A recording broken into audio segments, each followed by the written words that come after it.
The Two Frogs and the Well by Aesop. Hello, this is Richard, and I'm here with a fable by Aesop, which is ever so short.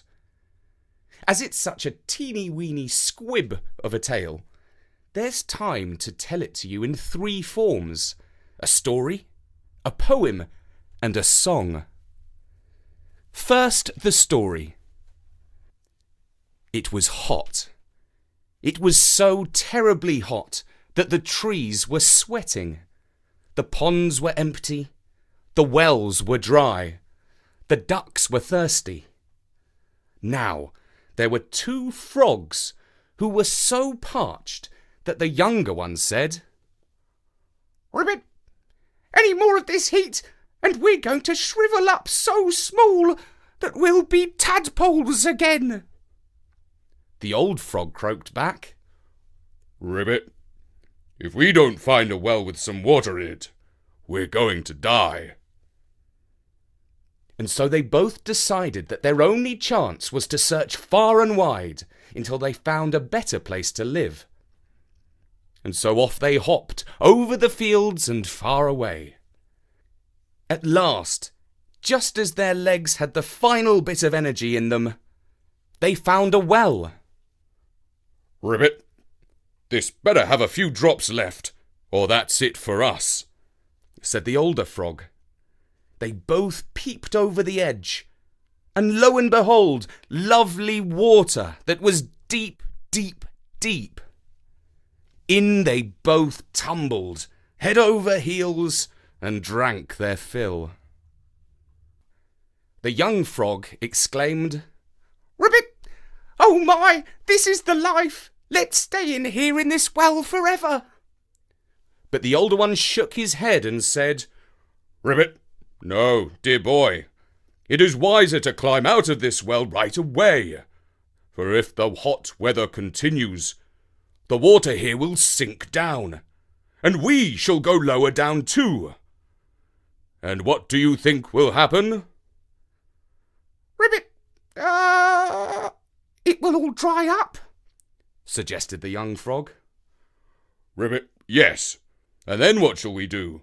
For we shall be right at the bottom of a very deep, dry well, and it will be impossible for us to jump out." And so, the moral of the story is, look before you leap.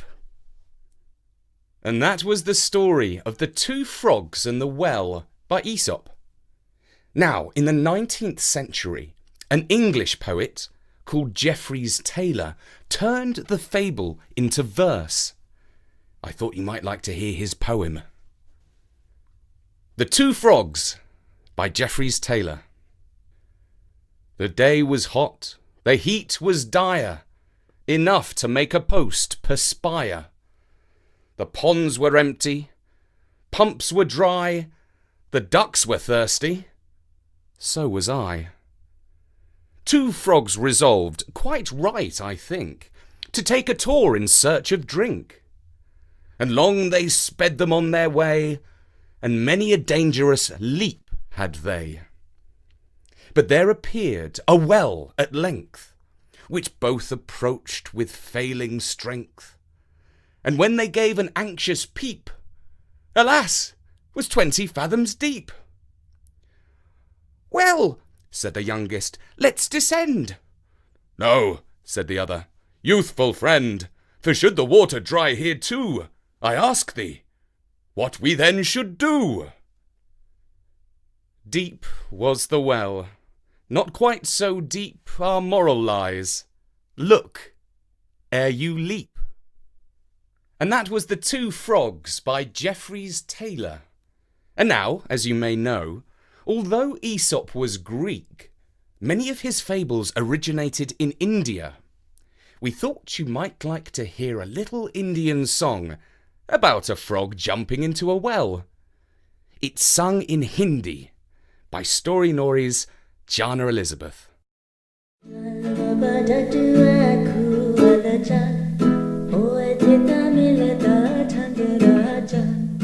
Ulta, ulta, ulta, ulta, ulta,